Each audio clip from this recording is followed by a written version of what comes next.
the full subcommittee participating, and everybody received an agenda that was sent out before the meeting. And what I'd like to do is spend the bulk of the meeting on the performance goals that Dr. Golden has put together. And then the other items are more just a report and sort of wrap up some issues that we've previously discussed, with one of them being an action item. And unless there is a strong sentiment otherwise, I'd like to just spend about 10 minutes and move through the other items so we have that done with, and then we can focus the majority of the conversation on the performance goals document that Nancy has put together. So any objection to proceeding in that manner? Not for me. No, sounds okay. good. So the first item, just an information item for all of you. You received the signed terms of employment letter that the governor and Nancy signed. The terms had been discussed. I think our last conversation about this, Nancy had not yet signed the letter, although there was an agreement in principle. It is not a special contract, but it is an offer letter that just states an annual salary, and that the benefits available to other state employees in the same classification as Nancy, that she'll receive those benefits. So that's an information item for the committee. Then in your packet, you also had a travel authorization process and form approval. And this is something that we walked through. Lisa put this together. It mirrors sort of best practices and the practices of other agencies. At the time, it was in draft form, and it is now been finalized. So I'd like a motion to approve. I so move as submitted. Second. Okay. Thank you. Any discussion about the form or the process? I have none. Okay, so all in favor? Aye. Aye. Aye. Any opposed? The motion passes. We've approved the travel authorization process and approval and form. Then also in your packet, there's a calendar that, again, Lisa put together that is set up, and this is the one that it's a chart with multiple colors that goes through suggested or the recommended trainings that the OEIB staff, the chief education officer, and the board should go through as just sort of best practice or standard agency practice. And this isn't an action item, but more to provide visibility to the committee members that, as you can see, for staff, the chief education officer, and the board, there have already trainings that are already taken place, and then the ones that are scheduled for this fall. Is there any questions about the training or how it's laid out, or should we have more or less, or any comments? Julia, this is Lisa. I just want to let you know I was able to call in from here if you guys do have questions. Oh, thanks, Lisa. Sorry. So, Lisa, maybe you could explain. So, the trainings that are here are the ones that would be standard if you were a agency or department in the state. These are the trainings that would be expected for you to have as an agency or a state employee. Yeah, they're all standard trainings, and we have, in addition to, as Nancy could probably provide more detail, she's also gone through an extensive list, as all state employees do, of all the policies that we have, so you can review and check off what you've seen, and you understand that you're going to abide by them. And then we've done training on top of the policies, and we would also propose that for the board, we do like a 15 to 30 minute overview annually on like public records, travel, and then ethics. So that way board members are also familiar with the state laws that are applicable to them. Great. And are those already calendared for the board meetings? We have them tentatively for October, November, December, if that's going to work with the UAB board meeting schedule. Great. Any questions, Kay or Dick? I don't have any questions. So Julie, Okay. just because with some of these, you know, they take place in May, and of course I was here after May, so they're all on video, and I've watched them all on video, and then you read a whole policy booklet, and then after that people from HR come over and you can ask them any questions you have that are outstanding, and then people actually from the legal office came over too. So I completed all of those. I would say it's quite extensive, and I learned a lot, and it's very well put together. Great. Okay. Well, thank you for allocating time to do it. I know it's an important foundation for the work. The next item was, and we previously discussed this, the expense reimbursement, travel and timesheets, and there was an issue that we wanted to just clarify relating to the timesheets, which is a little bit different than the actual wording. Lisa, is that you that can explain that, how we're doing that? Or is that Nancy? No, I can probably take this one. So I think originally we talked about you guys actually reviewing and approving the timesheets every month. I think that's probably a little expensive for you guys as board members. So I'm comfortable in the chief of staff role could review and approve just like any other expenditures. Nancy would request any time away through the board that would occur for activities. And then on an annual or quarterly basis, however you want to do it for the state. Okay, Nancy, you were breaking up, but I think what I understood you to say is that the chief of staff would take care of timesheets, and then our subcommittee would take care of travel requests. Is that what you said? It's actually that the way that it originally had been discussed is that the timesheets would come to us, which seems Cumbersome. too granular for this committee's work, and that along with the expense reports, they can be approved by the chief of staff with clearly a mechanism that if it needs to be escalated, that the chief of staff has a mechanism to do that, and then second, that we get quarterly and annual reports. Okay. Yeah, that was my understanding. Right, likewise. Okay, so but we will not, we're going to spare both of you the having to approve timesheets. Thank you. Okay, and then why don't we now shift to there were two additional pieces, materials that Nancy had put together, and I'm going to take a moment and summarize one of them. We didn't send you the document. You'll receive a version of it probably electronically after the meeting. But essentially, and this is any boards or commissions or outside activities that Nancy's engaged in.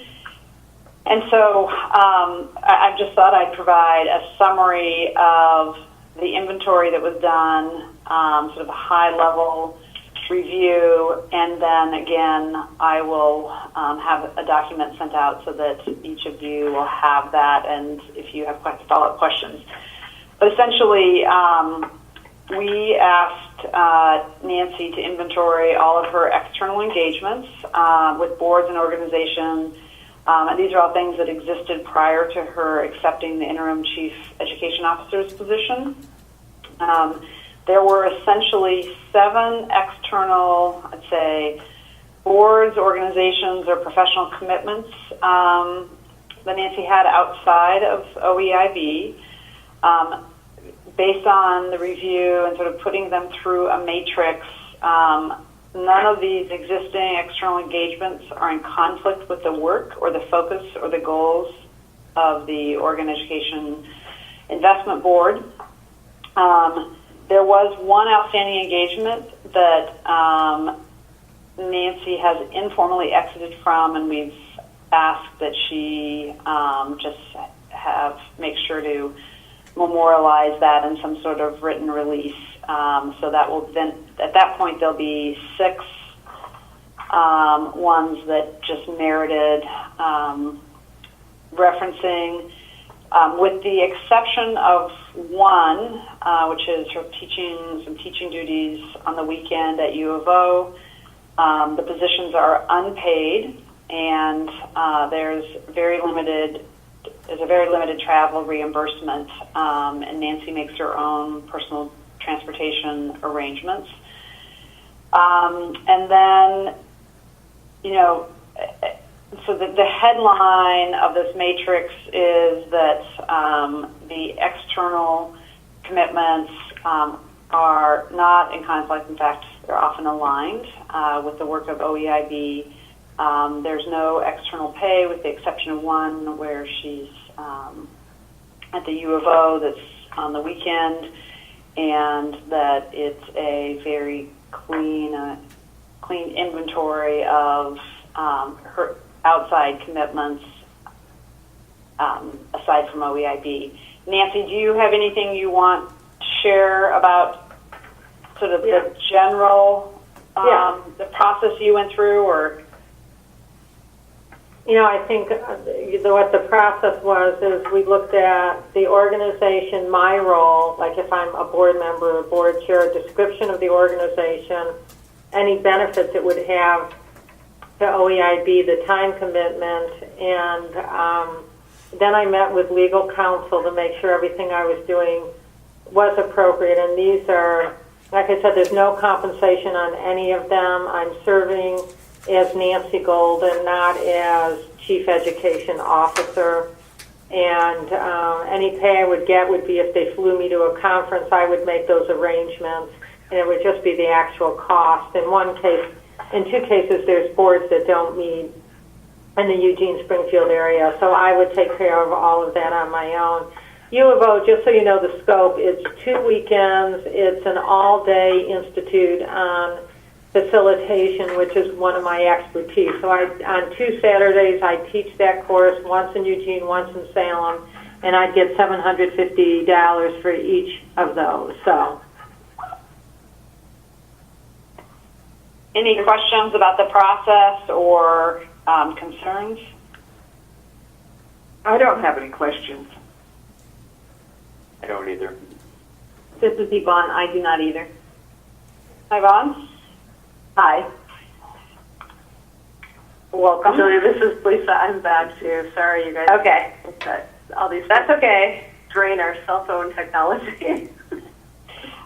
So we just, Lisa, if you just joined us, we just walked through the boards and organizations inventory that Nancy had done and kind of gave the headlines for the board members.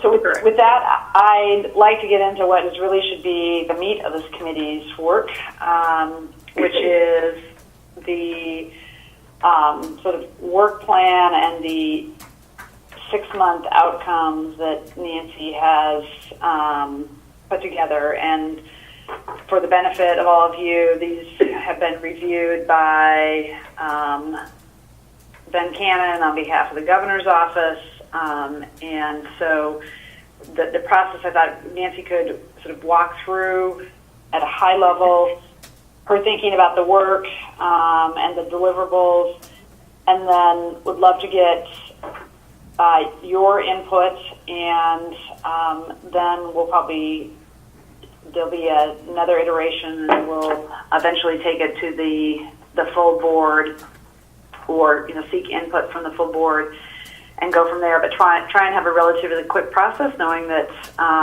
we want Nancy to be off and running in her first 6 months and not to be spending all her time designing the deliverables, but instead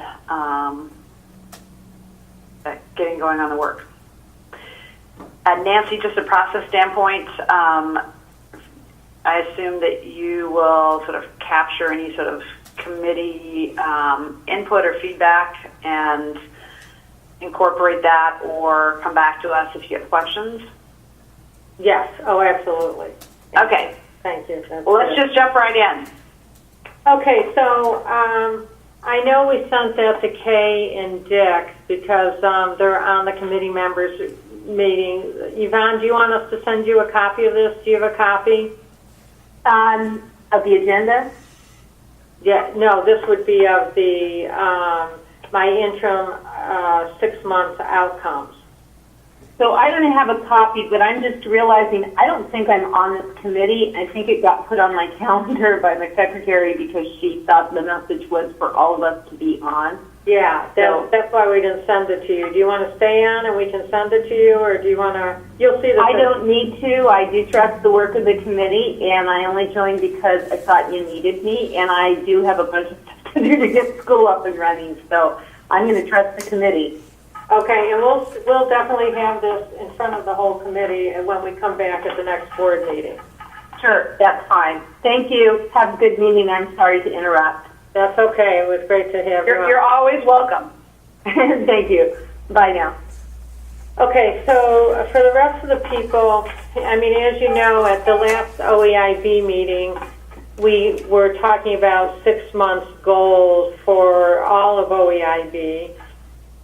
And that was originally coming from the strategic plan that was adopted by the OEIB. You know, in that strategic plan, it had outcomes for 2015. So we feel a need to design backwards from there and say, what are we really going to get done in 6 months and what are we going to get done in 1 year? And, you know, to me, I believe a lot about accountability. I believe that I need to be evaluated. I believe I need to evaluate the staff I work with. So I wanted to get started on my own outcomes that I should develop because, you know, I always like to lead by example. So that's what this is. And the thing that's going to be a little tricky about this is just that at the next board meeting, which is September 10th, we'll bring back the 6 months outcomes for all of, you know, OEIB and the board to achieve. This comes off of that, and you haven't seen that yet, but I think you will recognize it from the bigger strategic plan. So, you know, the first is just making sure the P20 system structures are in place. And you can see when we take a look at, like, that's the objective, what are the key strategies? One's to make the OEIB function as a standalone agency. You know, we are a new organization, so we've got to really make sure that, you know, our facilities, policy, procedures are all set up. That would be by September 30th. And then on the other end, by January 31st, I will have all employees evaluated, second quarter budget to actuals. And in the middle, we're going to do a budget to actuals. So I think, as you can see, how this is working. And of course, when my evaluation of staff is going to be their mid-year evaluation so that we can really look and see how are they accomplishing what they need to do, what are kind of the skills they might need to refine as a leader, and what else do we have to do to meet the ultimate outcome. So then we talked a lot about communication, getting stuff out to the field. So a second one is an ongoing system of communication alignment across P20 agencies, just to make sure we have structures. And immediately you see there's a P20 cabinet. We're meeting every 2 weeks. That's where we have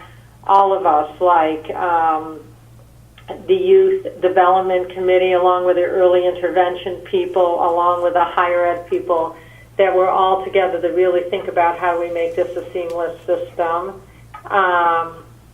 And can I ask a question about that?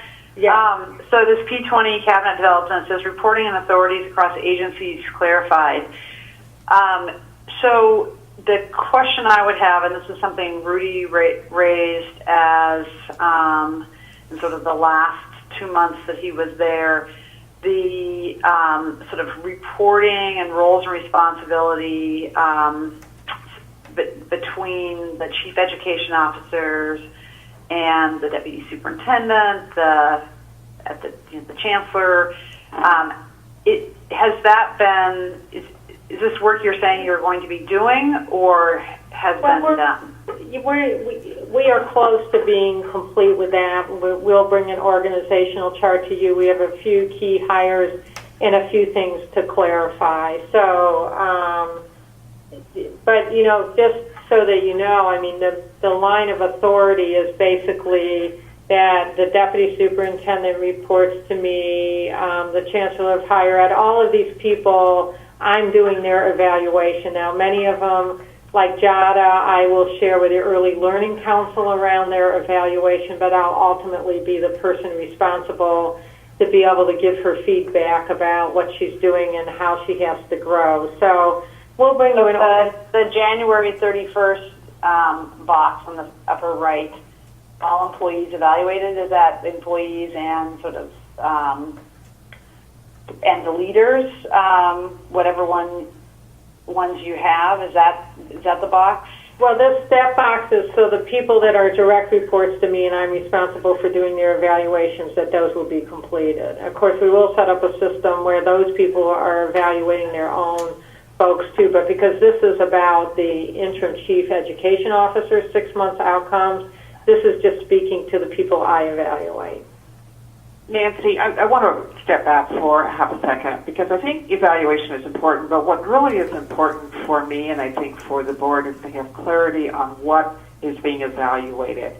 And it seems to me if you can articulate one or two clear objectives that each person that's in this cabinet needs to achieve, I would feel a lot more comfortable that we are beginning to move the needle in the right direction. So I think feedback is important and information on growth and development, but I want some real clarity on what it is that is what each person is trying to accomplish.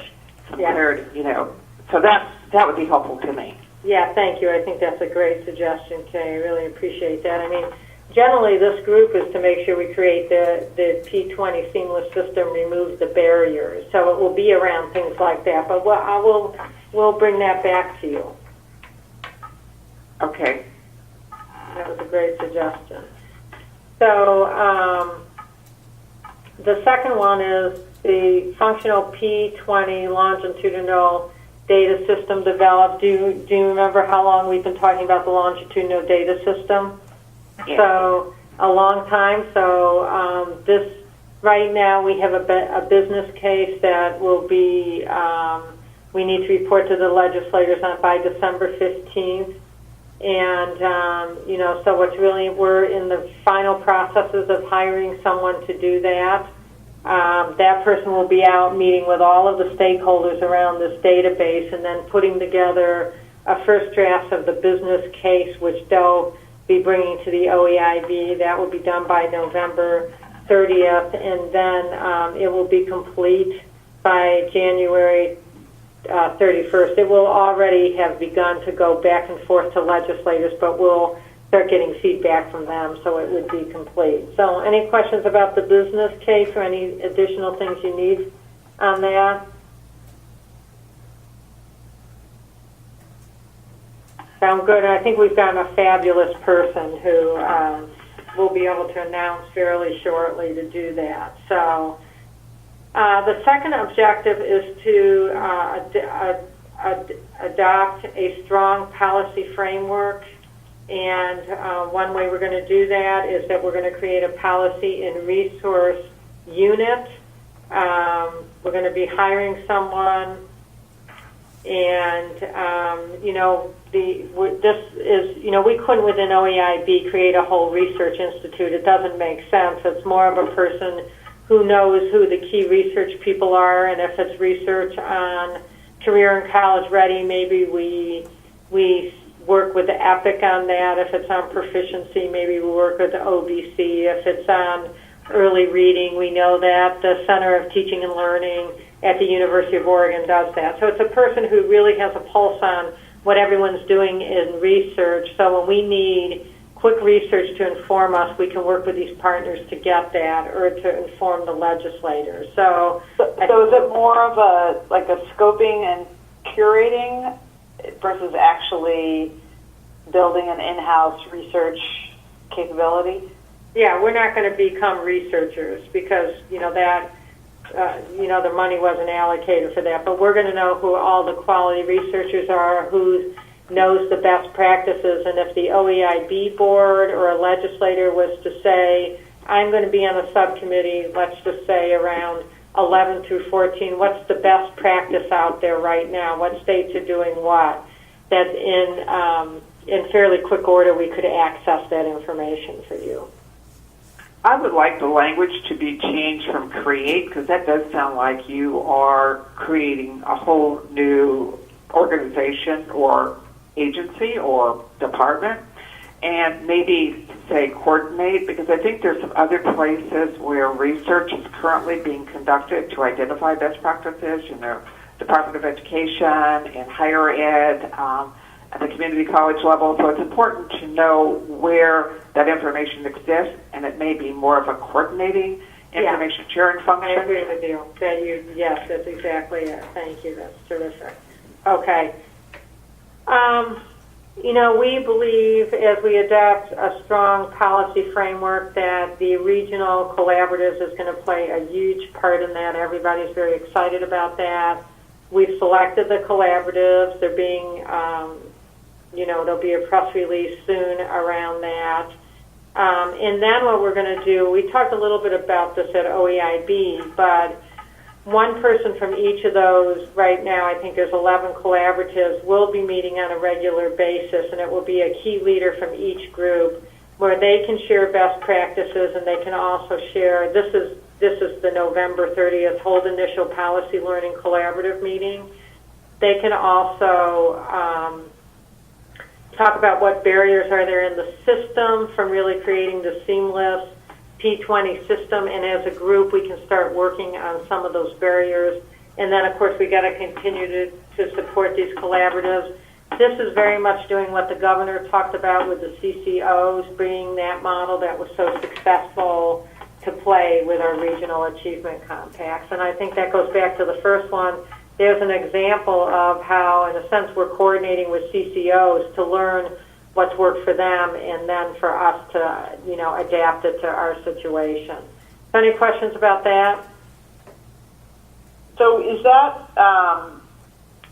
the learning collaborative meeting, is that just those that are participating in it, or is this a larger scale up? Or is it primarily the participants? It's just for the participants, so they can bring what's working with their collaboratives, where are the barriers, so we can work on that together. We definitely, as we're working on our regional achievement compacts, we have, we plan to go out to the people who weren't funded, who haven't thought of it yet, to really talk about best practices, so the next time we get more people excited, but that's not our first 6 months work. Okay? Okay. Okay. Okay. So, this is really looking at what came out of the legislative process and making sure the board's adopting the rules that they really need to do. We need to, by November, make sure the legislative agenda for 2014 is complete. It's a shorter session, not near as intense, but we just need to be clear what we need to do and be ready to do it. And then we've really got to start building. We got to know what it is, and then we got to build support around it. So that's the other piece we're doing about a strong policy framework. Any questions about that piece? I have none. Okay. Oh. Dick, you good too? Yeah. Okay. So the next one is really to provide tight, loose direction, and I think why this is important, what I really have heard is a lot of misunderstanding about the concepts of tight, loose. I mean, I think where people say we're tight on standards, and I think we all agree about that, and that we're loose on letting people implement it the way they want. But I think where we need to get tight again, and we do get tight again, is if you end up in the lower 15% and you're not achieving like other districts or, universities or whatever, then there does need to be an intervention from the state. It happens with K-12 right now with the focus schools, but I think in general it is loose as long as you're meeting the outcomes. But if you don't meet the outcomes, then, you know, we do see ourselves playing a bigger role. So I think people are confused about that concept, so I want to make sure that that we really talk about that concept in general. So the other thing we want to do is, I think there's confusions about what does an achievement compact really do. Again, going back to ODE, they have report cards, they have individual building accountability. So working with the board, we want to come up with a clear understanding of what's our common purpose statement for the achievement compacts. And then once we know that, how do we analyze and share results and recommendations? We've had achievement compacts. So far we've had one complete cycle. K-12 comes in October. That got changed through legislation. Higher ed is in, but there's been no analysis done. The data's come in and nobody's done anything with it. So we do want to synthesize that data so it can go to OEIB and inform us how are we doing with our work on a 0 to 20 system. And, you know, these achievement compacts are supposed to be, the local districts are meeting with associations and other people to talk about what are their investments going to be, and that they talk about that before budget meetings. So at budget meeting, they can talk about core investments. So we have to analyze the data for that. We've got to see how many districts are really doing it that way, what kind of support do we provide to make sure it is a useful tool not only for OEIB to see trends, but for school districts to use in their budgeting. And our analysis will help with that. And then we have to see if there's policies that we need to bring forward to really get them to work the way they need to work. So I think that's going to be an important and interesting piece of work, and I think it will give us the data that we need, that you need as an OEIB board, to see how are we doing on the targets and why not, and what do we do about it. So does that seem clear? Yeah, Nancy, one thing that I'm just looking at from the experience last year, and, you know, how do we learn from that? So at one point, I think I said to somebody, like, I'd like to see, like, this, like, what got submitted. And the response I got was, well, it's like, you know, it would be several binders, or, you know, an 8-inch thick, and by the way, some of them went back, you know, and there was a request for additional work. And so I never felt like there was this capturing of the achievement compact in a way that you could start to get a landscape scan of, you know, what are the big trends, and then if you wanted to do a click down a particular district, that you had sort of a common format, a simple way to access it. And I'm wondering if is that what you're sort of contemplating in this November 30th box? Right. Because that's all part of the analysis. Like, I also, another piece, I think we should have the state trajectory of what it would take to get the 40-40-20 by 2025, and then you can do an analysis of who set their goals higher, who set them lower, why did they set them higher, why did they set them lower, who achieved the goals. You see what I mean? There's a whole bunch of analysis that needs to be done. Right. I felt like last time, even if you had wanted to individually look at it, it was like even the board didn't have access to it because it was just so, you know, a big, huge stack of paper. Yeah. So I guess one of the things that I'd be interested is having it be, you know, a transparent process, or that they all get posted somewhere, so that both the members of the public, but also, you know, board members have the ability to sort of do a deep dive, at least the high-level data. Yeah, absolutely. I mean, we can get the individual compacts posted, but then we'll also do a synthesis so that each one of you wouldn't need to do that. But feel free to go in and do your own analysis and raise good questions. That would be great. So transparency and, you know, a system where we're keeping the documents and they're accessible to anyone who wants them.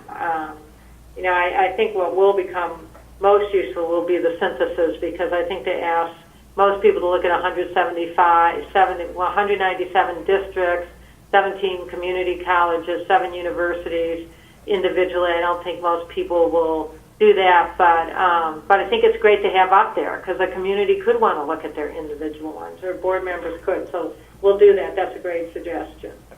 But Nancy, could I inject here though? That's what it seems to me is missing is the context of the work plan here is having a baseline, and to people outside of us, the general population, you know, if by whatever standard this number comes up, but if we're on the bottom 10 out of 50 states, then how do we get to the top 10? And shouldn't we have, I mean, they're having real numbers to say where we are, and to me it serves a purpose of challenging communities as a whole. I guess what I'm driving at is not letting the communities as a whole have a pass and be able to come at the end of 6 months and say, well, the Oregon Investment Board or the interim chief executive or just the governor has not done such and such, whereas this is an initiative that's going to take all of us, and all of us need to have the responsibility of being, if we go by this criteria, I got the most, you're tired of probably hearing me say this, but I got the most traction with my own community by the Progress Board. And it wasn't beating anybody over the head. It was simply saying we're challenged and we're not doing well within the 36 counties. And so I feel we're the same way. Our education process, we need to have numbers here or a baseline of the beginning of our work, and then we review that as we go through. I guess I would reflect more on a business look. I guess you want, where you have, whether a profit and loss or whatever, within the market penetration or whatever you want to call it. Are we moving the number? 6 months, of course, is not a very long time in this type of work, but still, we could see some type of progress that, or at least identify where we are. And that was a part of the analysis. I think it's a great point. So I think last year I felt like we never quite got to and this is our starting point. And completely understandable. It was a huge undertaking. It was new to everybody. There was some recalibrating that had to happen. But I think we have 1 year under our belt. And so really to get a fix on, and this is sort of, Nancy, as you were referring to, the synthesis and sort of the analysis, but really viewing what's the baseline now that everybody's got 1 year under their belt of where we are, and a whole host of indicators, because it will allow people, as you said, to community members to have conversations with school district leadership or community college leadership about how come our improvement goal is so low or is so aggressive. How are we going to do that? I think it opens up a lot of conversations. But if you don't get that baseline and people know, like, this is the baseline, I think it's hard for community members to access the conversation. Mm-hmm. Mm-hmm. Yeah. So we could use this coming year as baseline, or we could go back and do an analysis of the year before and consider that baseline. And Dick, I think our intention is to get the kind of results that let people know, how high did you set your goals compared to other communities? How much of that did you achieve and stuff like that? I want to caution us just around Achievement Compact data on that, because a longitudinal database will give us much more data. We pick very few measures to put on Achievement Compacts. They were just the key ones to move us. I think our analysis needs to be bigger than that, because we've got report cards that can really tell us how kids are doing in reading and math in every single grade level. And I think those are important analysis too. So I think here I'm talking about the kind of analysis we do with the Achievement Compacts, but I think there's additional analysis that will need to be done once we get that longitudinal data system in place. But what I'm hearing here is just to make sure there's a baseline, to make sure we're trying to compile this in a way people know how they're doing relatively to others, relatively to how they're doing on meeting their goals, and that gets shared with them so they can use that for a tool in the community. Did I get that right? Yes, I would add one other step, because I think that the local districts should have some responsibility in this analysis and in being able to define what that baseline is so they too can self-monitor. I don't think it should all be centralized at the OEIB level. That analysis should be shared. Yeah. I mean, I think each district does. When you hand in your next achievement compact, you have to look at your goal, and then you have to look at what you achieved, and you have to do an analysis. All I'm talking about is comparing us between districts. Right. And you think they should take part in the comparison between districts? I absolutely do.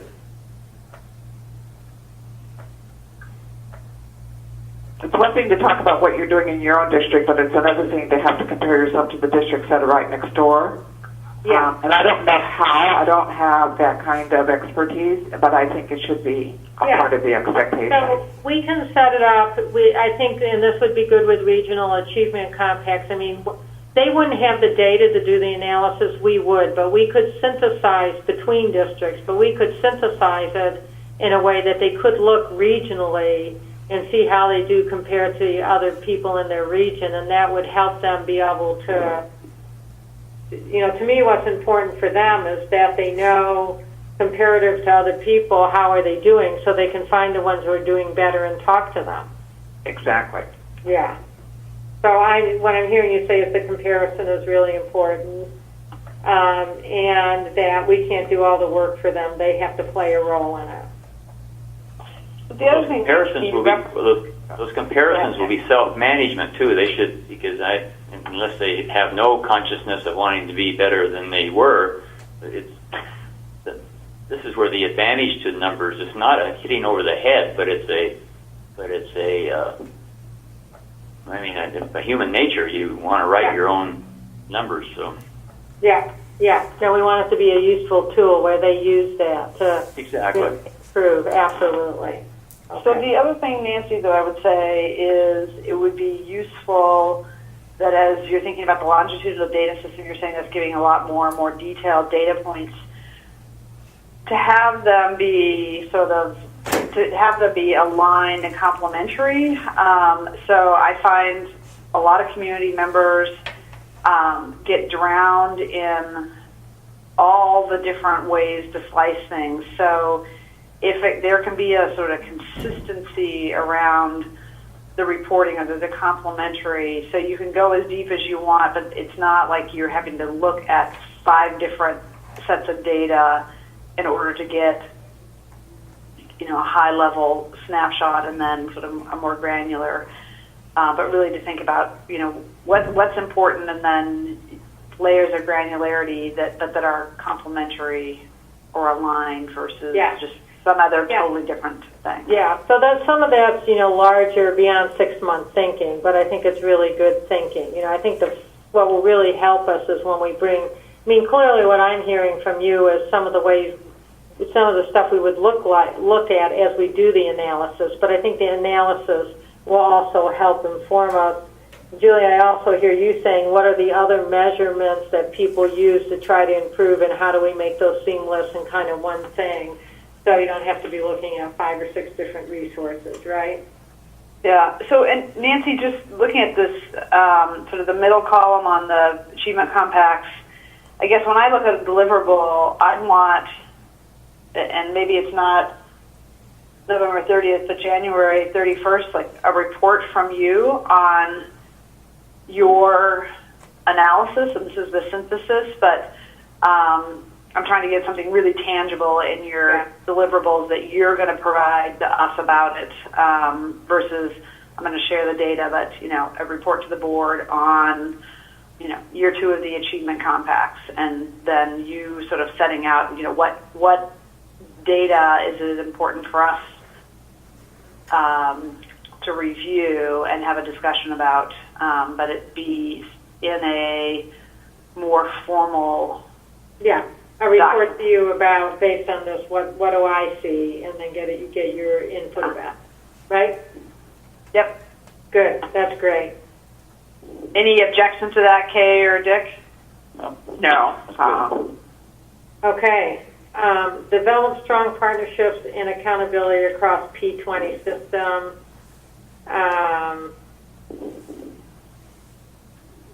You know, that's, I think, pretty self-explanatory, is just really looking to the analysis of state authority. Where is the authority? How do we provide support and interventions? Accountability plan for the state and institutional success, and then creating policy agenda.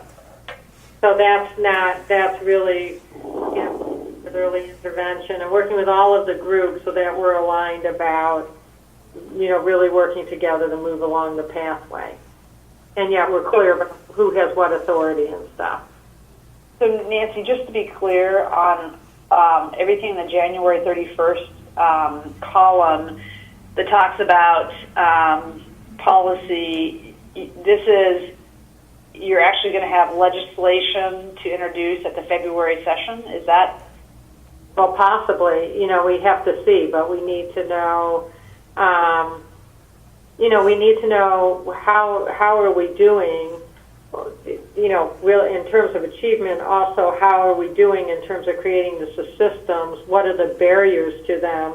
And then based on the barriers, does that mean we have to send it to the HEC to find solutions to the barriers, or OEIB, or we need to work on it, or does it mean there needs to be legislation? So it would be looking at all, or does there need to be an investment? But it's really figuring out what are we accountable for, and then if we're accountable for it, how do we work to make sure we're achieving the outcomes we want, and if we're not, or in order to, what are the barriers and how do we overcome them? And it, like I said, it could be multiple things. It could be sending them back to an agency to work on, could be needing more investment, could be needing more legislation, could be just needing strong leadership from me. The one thing I was just going to, I guess, on that particular point, so to have some of that in the January column, if it's actually a legislative concept, probably need to move it back to the November 30th that you're actually got the request in, so that the January is more of a timing issue than it's the wrong thing. But if it's a legislative concept, from a board perspective, if it's something they're making you about, probably by that November timeline. So conceptually, it can move from concept to actual.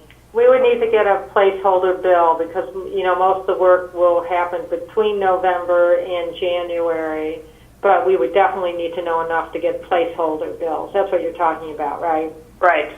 Yeah, because you know, we do this work really at some point with the legislature. So yeah, that sounds good. So speaking of partnerships and accountability,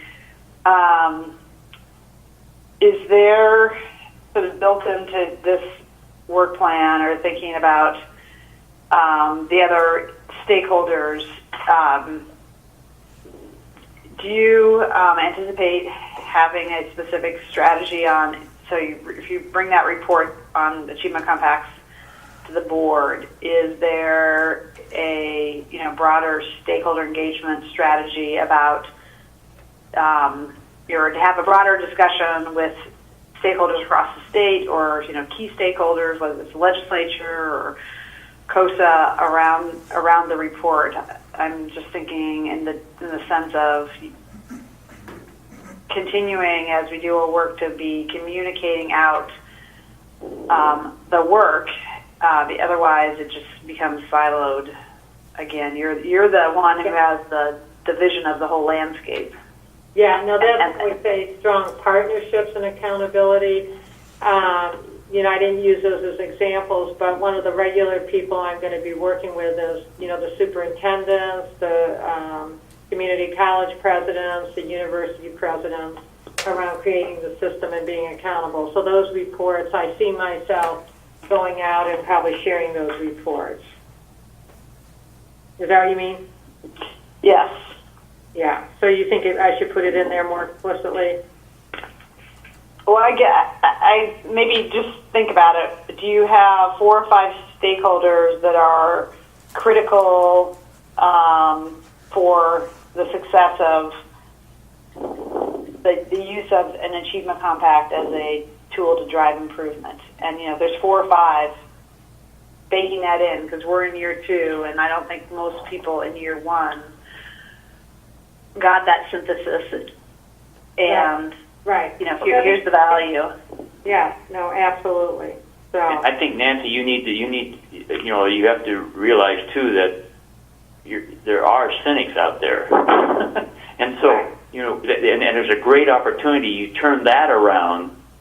Just what Julie just said about people saying, well, he's just more, just moving the chairs on the Titanic. And so we have, if we as an OEIB board can turn the cynicism around that we're not, we as Oregon are not doing the job, and we get everybody to go in the same direction, or not everybody, but the ones that could help, that really are saying, well, you guys are just messing around or whatever. I think you still need to look up and over the superintendents, and not that, I think there's a great opportunity here to collaborate with the whole, and so just there are people out there who aren't on board yet, and if we get them on board, nothing will stop us. We'll be in the top 10 of whatever. Exactly. Yeah. I agree with that. yeah, that sounds good. That sounds good. So, and I think that has something to do with the communication too. So it's the key stakeholders and the communication. So, okay. I don't think. Hold on one sec. And the OEIB board has to get off their rear ends also and engage in this process. So that's. I guess I'm talking to myself in the mirror here, but we have to carry some of the point. It's when you talk about key people. Certainly, it's the OEIB board to really help do what we need to do. So, and to that end, I think the more clarity and the more specificity we have in terms of what we're looking at, what the expectation is, and what the movement is, good or bad, I think the more engaged you will have OEIB. Exactly. Right. You mean the more we have these other groups? Yeah. Yep. Okay. Yes. Well, I can see why people weren't feeling that engaged. We never gave them data. We never, what I mean? Things didn't, the stuff to get you I'm trying to produce the stuff that's going to get you engaged because you've really got data that really helps you think through. You see what I'm saying? And take pride of ownership or lack thereof. Right. Exactly. Right. But that hasn't happened before, so that's why that's why I'm going to deliver on it. Great. So you'll be able to touch every C student in the state, guys like me. And look where you ended up. You sound like my good friend John. Not his number, another John. Well, so the next one I think is pretty. Our job was to create strategic investments. And so, as we start getting back this data from the Regional Achievement Compacts, and again to that group who's meeting and the Regional Achievement Collaboratives, looking at some other data that will get synthesized together, what we've got to make sure that we're doing is, that we are thinking about, well, this one for the first 6 months is really just, so these bills have passed like 3232, which is the networking bill. How do we make sure that we deploy the strategic investments to ensure the fidelity of the plan and legislation? So, like there's a lot of $75 million investment. A lot of it goes out in competitive grants or whatever. So we've got to make sure we've got the right criteria. We've got to make sure that we're making sure people are adhering to what this investment was supposed to do, and then we have to report to the legislators and, of course, to you at the same time. And those RFPs are already being issued, right? Just 2 of them. two of them have gone out, and those were the ones that the legislation was very clear about how they had to go out. So the mentorship one has gone out. The collaborative grants have gone out, and then the third one is just the regional achievement compacts. Those are the three that have gone out, but the rest of the stuff we've got to get really clear about, what we're doing and doing with it to make sure there's not inertia in the system. You know what I mean? That we're really moving, that those investments get what we wanted to get. So that's 6 months is what we're really looking at. And then, of course, longer term, I keep going to longer, we got to make sure we're getting ready for the next investments too. So the other is, this whole system is about outcome-based budgeting. So we've got to create recommendations specifically tied to the key strategic investments and key outcomes.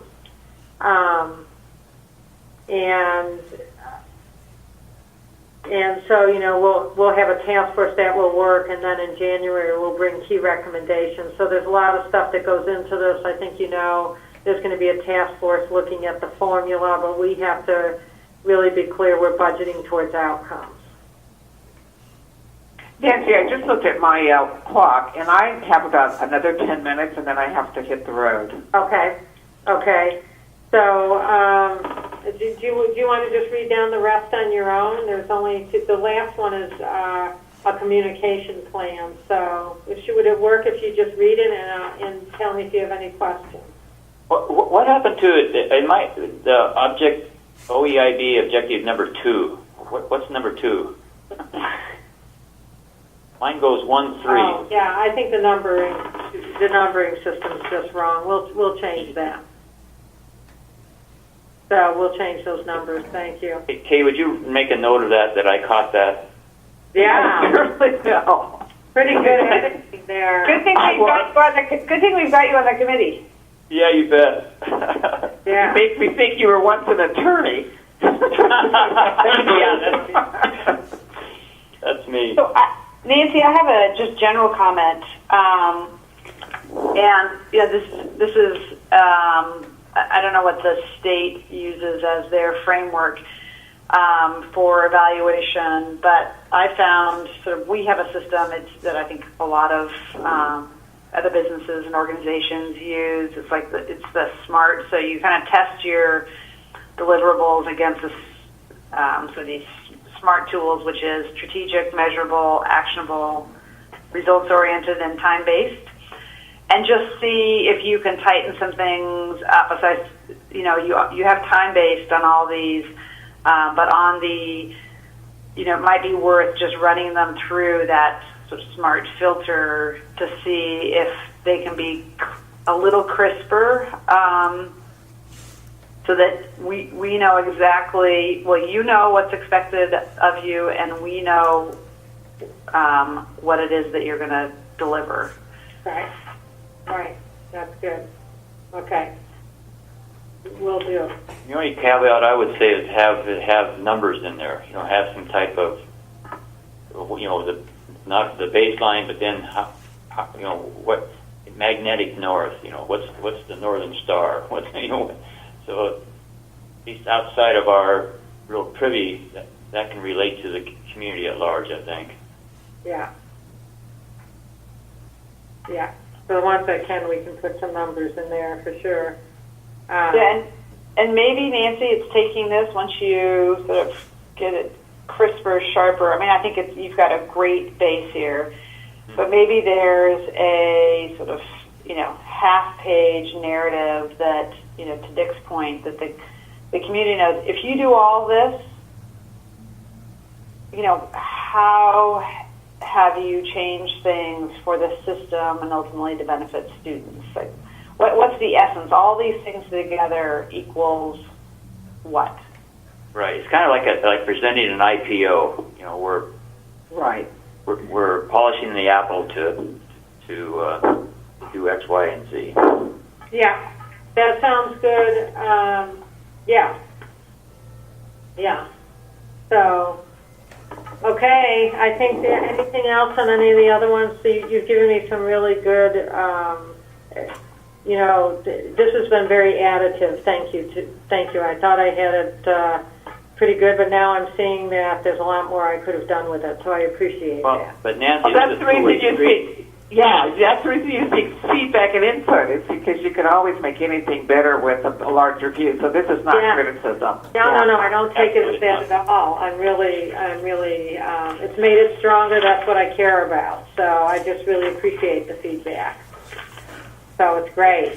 In terms of process, Nancy, do you think that you'd want to sort of maybe share another iteration just electronically with the subcommittee so that if there's any additional feedback, and then take it to the September 10th meeting? September 10th, we're bringing back the 6-month plan. Not just the 6-month plan for what am I accountable for. We're also, Julia, the person who's working with Annie, who's working with us on how do we get it crisp so the public can understand that we're going to bring that back. We could bring this back to the OEIB, or this is just really me. I don't know if this is something we want this with the subcommittee. I mean, most of this will be reflected in the bigger plan. I'm wondering about bringing all 3 of these things. Is that what you think would be useful? Well, what I want to do is I don't want, so if we miss the September meeting, it'd be another month, so you'd be actually a third of the way through, the interim period. So at a minimum, I would want just a brief discussion or an overview of here are the at a high level, here's the sort of evaluation tool where the performance metrics that have been set up. It's been reviewed by the subcommittee. They're smart based. They here's the sort of overarching narrative. If you did all of them, what we get. But just really so that they know, not necessarily to have a long conversation, but I think you don't want to let another month go by. You want to at least give them an opportunity that if there's something glaring just in terms of missing or a miss, that they have a chance to take a look at it at the September 10th meeting. But I don't think it's a long discussion. Yeah. Sure, sounds good. We'll do that. Maybe it just follows the operationalizing the strategic plan. Following on that, I, Nancy, have built my deliverables, to align behind the strategic plan work. So it might be just a nice complementary fit, and then you also get people have the chance to, at that point, if they have a strong point of view on something, have an opportunity to sort of get it into the discussion, so it's not you're halfway through and somebody had a completely different idea of what they thought you were doing.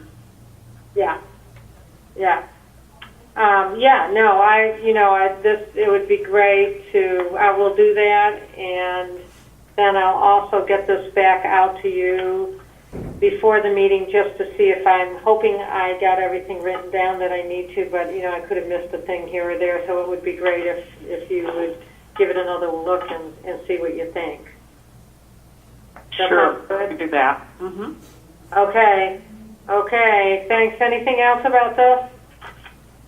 I don't think so. So the only other item on our agenda was the meeting calendar for the rest of the year. I'm going to send out, for efficiency's sake, a proposed sort of meeting cadence, and unless there's a compulsion to meet in person, we can continue using teleconference. But that's probably what I would propose. Yeah, it's much more efficient to do telephone conferencing. I agree with that. Dick, do you want to see us, or are you fine? Yeah, I'm fine unless we, during the sunshine, during the winter, we may want to, consider. Just kidding. Okay, I think anything else that needs to be raised? That's it for me. Thank you Thank you, so Nancy, much. for your hard work. Oh, yeah. All right, yes. Thank you, Nancy, very much. I appreciate the feedback. It's been great. Thanks. Okay, all right. Thank Okay. you, everyone. Okay, Bye-bye. see ya. Bye-bye.